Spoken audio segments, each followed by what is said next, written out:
आज आपण किचनमध्ये एकदम मस्त अशी वस्तू बनवणार आहोत, पदार्थ बनवणार आहोत.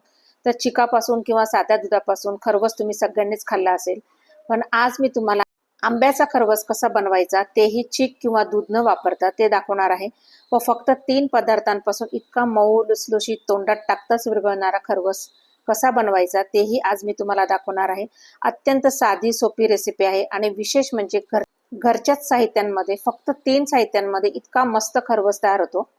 चला तर मग लगेचच पाहूया मऊ लुसलुशीत तोंडात टाकताच विरघळणारा आंब्याचा खरवस कसा बनवायचा. चला तर. आणि आता आंब्यांचा सीझन आहे, भरपूर आंबे आहेत आपल्या मार्केटमध्ये. खूप मस्त तुम्हाला जो पण आंबा आवडेल तो तुम्ही इथे घेतला तरी चालणार आहे. चला तर रेसिपीला सुरुवात करूया. आज आपण आंब्याचा खरवस बनवणार आहोत. त्याच्यासाठी आपण इथे कुठलेही दुधाचा किंवा चिकाचा वापर करणार नाही आहोत. तर आज आपल्याला लागणार आहे दही. घरातली कोणतीही एखादी वाटी किंवा कपाचा वापर करायचा आहे आणि आपल्याला 2 कप एवढं दही लागणार आहे. आणि वजनामध्ये म्हणाल तर इथे मी जवळपास अर्धा किलो दही इथे मी घेतलेलं आहे. पण आपलं दही हे जास्त आंबट पण नसावं. पहा, एकदम मस्त असं छान असं थोडंसं गोडसर दही असावं. पहा, ह्या दह्याचा आपल्याला चक्का करून घ्यायचा आहे. म्हणूनच मी इथे एक भांडं घेतलेलं आहे व त्यावर असा रुमाल टाकून घेतलेला आहे व त्यामध्ये आपल्याला 2 कप दही घालून घ्यायचं आहे व सगळं पाणी काढून घ्यायचं आहे. पहा, आत्ताच किती पाणी सुटतं आहे त्याला. आणि असं सगळं पाणी काढल्यानंतर आपल्याला इथे त्यासाठी मी इथे एक बाउल घेतलेला होता व त्यावर एक गाळणी ठेवलेली आहे. त्यावरच आपला हा कपडा ठेवून त्यावर काहीतरी वजन ठेवायचं आहे किंवा तुम्ही कशाला तरी टांगून जर ठेवलं तरी चालणार आहे. पण मी इथे टांगून न ठेवता एक जड वस्तू अशी त्याच्यावर ठेवायची आहे. सगळं पाणी आपल्याला त्यातलं काढून घ्यायचं आहे. त्यामध्ये अजिबात पाणी राहता कामा नये. चला, तोपर्यंत आता इकडे मी आंबे घेतलेले आहे. तुमच्याकडे जो पण आंबा असेल तो तुम्ही इथे घेऊ शकता. हापूस घेतला तरी चालेल, केशर घेतला तरी चालेल. फक्त काय की कलर खूप सुंदर यायला पाहिजे आणि आंबट अजिबात नकोय. आपला आंबा एकदम गोड पाहिजे आंबा. तर चला, मी आता हे असे कटिंग करून घेणार आहे. तुम्ही पाहू शकता. आपल्याला ह्या पूर्ण आंब्याचा जो गर आहे तो काढून घ्यायचा आहे. तर आता इथे मी पूर्ण आंब्यांचा जो गर आहे तो काढून घेणार आहे. पहा, आंबा एकदम सुंदर आहे, एकदम कलर पण त्याचा खूप छान आहे आणि आंबा खूपच गोड आहे. तर अशा पद्धतीने बघा तुम्ही आंब्याचा गर हा काढू शकता. तुम्ही आधी सालं काढून सुद्धा आंब्याचा गर काढू शकता किंवा ह्या पद्धतीने देखील तुम्ही आंब्याचा गर काढू शकता.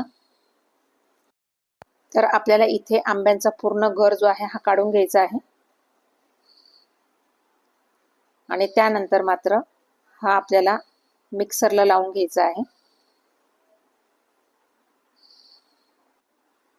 आता इथे मी आंब्यांचा गर डायरेक्ट हा मिक्सरलाच काढून घेणार आहे. बघा, असा हलक्या हाताने पूर्ण एकदम छान असा मस्त तो गर निघून जातो. जितका आंबा तुम्ही छान घ्याल ना तितकं तुमचं हे जे खरवस आहे ना ते देखील खूप छान बनणार आहे. तर अशा प्रकारे मी हे दोन्ही आंब्यांचा जो गर आहे तो काढून घेणार आहे. आणि इथे आपण 2 वाटी दही घेतलेला आहे. तर इथे आपला आंब्याचा जो गर आहे तो आपल्याला इथे 2 वाटी किंवा 1.25 वाटी जरी मिळाला तरी चालणार आहे.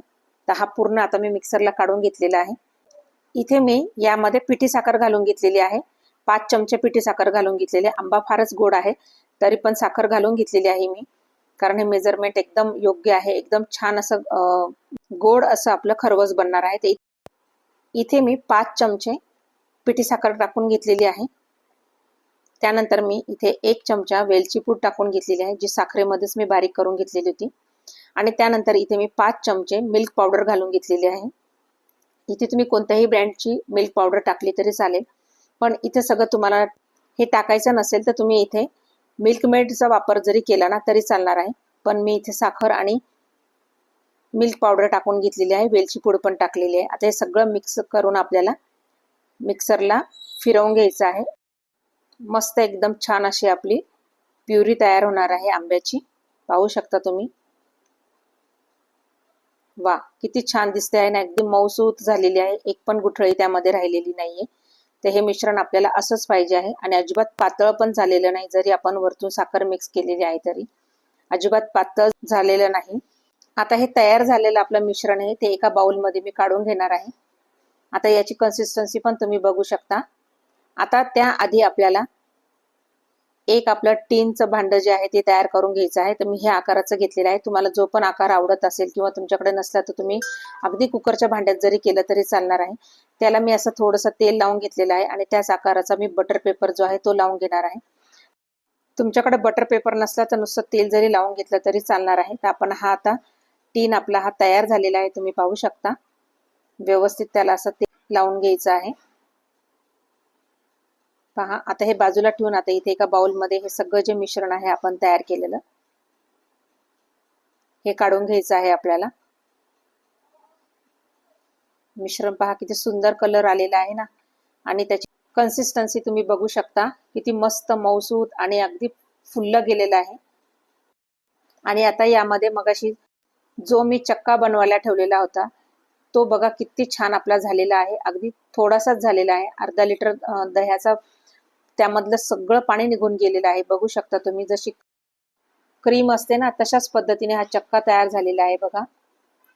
फक्त एक लक्षात ठेवायचं आहे, आपण जो चक्का बनवतो ना त्यामध्ये अजिबात पाणी राहता कामा नये, नाहीतर हे आपण जे मिश्रण तयार केलेलं आहे हे पातळ होऊ शकतं. बघा इथं किती सुंदर अगदी मस्त अगदी घट्टसर असं मिश्रण तयार झालेलं आहे. पहा, पूर्ण आपल्याला एकजीव करून घ्यायचं आहे, अजिबात गुठळी राहता कामा नये. आता आपण हा जो टीन तयार केलेला आहे ह्या टीनमध्ये आपल्याला सगळंचं सगळं मिश्रण जे आहे ते ओतून घ्यायचं आहे व एकसारखं असं करून घ्यायचं आहे. तर मी आता हे सगळं मिश्रण त्या टीनमध्ये ओतून घेतलेलं आहे आणि एकसारखं आपल्याला एका लेवलमध्ये छान असं पसरवून घ्यायचं आहे. किती सुंदर आणि मऊसूत झालेलं आहे. आणि आपल्याला हे थोडंसं टॅप करून घ्यायचं आहे, म्हणजे त्यामध्ये एअर जर गेली असेल तर ती निघून जाईल. आता बघा, इथे मी गॅसवर एक मोठं पातेलं ठेवलेलं आहे व त्यामध्ये पाणी उकळायला ठेवलेलं आहे आणि त्यामध्ये एक स्टँड पण ठेवलेला आहे. आता त्या आपल्या स्टँडवर आपल्याला एक प्लेट ठेवून घ्यायची आहे, म्हणजे खालचं पाणी जे आहे ते आपल्या टीनमध्ये जाणार नाही व आपण जो टीन तयार करून ठेवलेला आहे खरवससाठी तो याच्यावर ठेवून पुन्हा आपल्याला एक डिश त्याच्यावर झाकून घ्यायची आहे आणि वरतून मोठी प्लेट अशी झाकून ठेवायची आहे. पहा, आणि लो टू मीडियम गॅसवर आपल्याला 40 ते 45 मिनिटं आपल्याला हा शिजवून घ्यायचा आहे.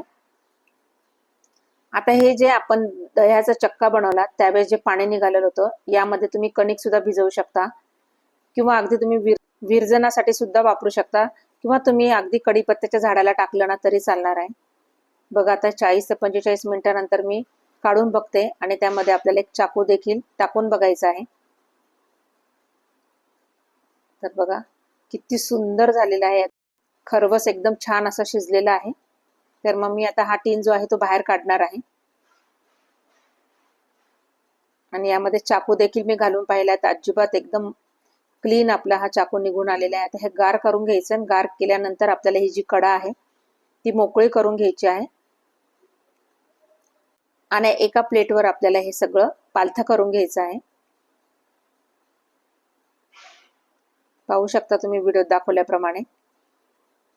आणि वरतून टीनला थोडंसं टॅप करून आपल्याला हे टीन जो आहे तो काढून घ्यायचा आहे. अगदी क्लीन निघालाय, पाहू शकता तुम्ही. आणि आपण बटर पेपर पण लावलेला होता तो देखील एकदम व्यवस्थित आणि छान निघालेला आहे. इथपर्यंत जर तुम्ही माझा व्हिडिओ पाहिला असेल आणि तुम्हाला आवडला असेल तर एक लाईक नक्की करा आणि नवीन असाल तर सबस्क्राईब करा. पहा किती सुंदर दिसतोय ना आपला असा खरवस छान असा मस्त तयार झालेला आहे. आता तुम्ही डेकोरेशनसाठी जे तुम्हाला जसं आवडतं तसं तुम्ही डेकोरेशन करू शकता. तर इथे मी काही बदामाचे जे कटिंग करून ठेवलेले होते ते मी सगळे आजूबाजूला म्हणजे किनारीला टाकून घेणार आहे, असे बदामाचे काप करून.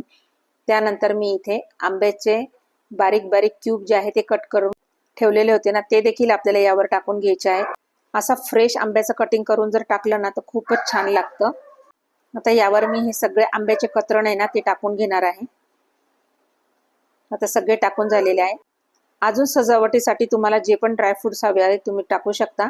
आता यावर मी जी चेरी मिळते ना ती टाकून घेतलेली आहे बघा, म्हणजे दिसायला किती सुंदर दिसतो, म्हणजे दिसायला पण छान दिसतो आणि खायला तर अप्रतिम लागतोय. अगदी इतका मऊ झालेला आहे की अगदी तोंडात टाकताच विरघळेल. तर अगदी आपल्या घरामध्ये जे वृद्ध मंडळी असतात ना त्यांना तर खूपच छान आहे, अगदी तोंडात टाकताच विरघळणारा. तर त्यामुळे असा खरवस जर बनवण्याची जर आपल्याला आठवण आली तर अजिबात कुठे चिक मिळतोय का नाही याची सुद्धा वाट बघायची गरज नाही. पहा किती एकदम छान असा मऊ झालेला आहे आणि जाळी पण खूप सुंदर झालेली आहे. आणि आता आपल्याला हा फ्रीजरमध्ये न ठेवता फ्रीजमध्ये ठेवायचा आहे. जर आपल्याला अगदीच थंड करून जर खायचं असेल तर नक्की ह्या पद्धतीने तुम्ही बनवून बघा. जोपर्यंत आंब्यांचा सीझन आहे तोपर्यंत तर नक्की एकदा व्हायलाच पाहिजे. खूप सुंदर होतो, खूप छान लागतो, अप्रतिम चव लागते. व्हिडिओ जर आवडला तर नक्की लाईक करा व जास्तीत जास्त लोकांना शेअर करा आणि नवीन असाल तर सबस्क्राईब करायला मात्र विसरू नका. चला तर पुन्हा भेटूया अशाच नवनवीन व्हिडिओमध्ये. तोपर्यंत धन्यवाद.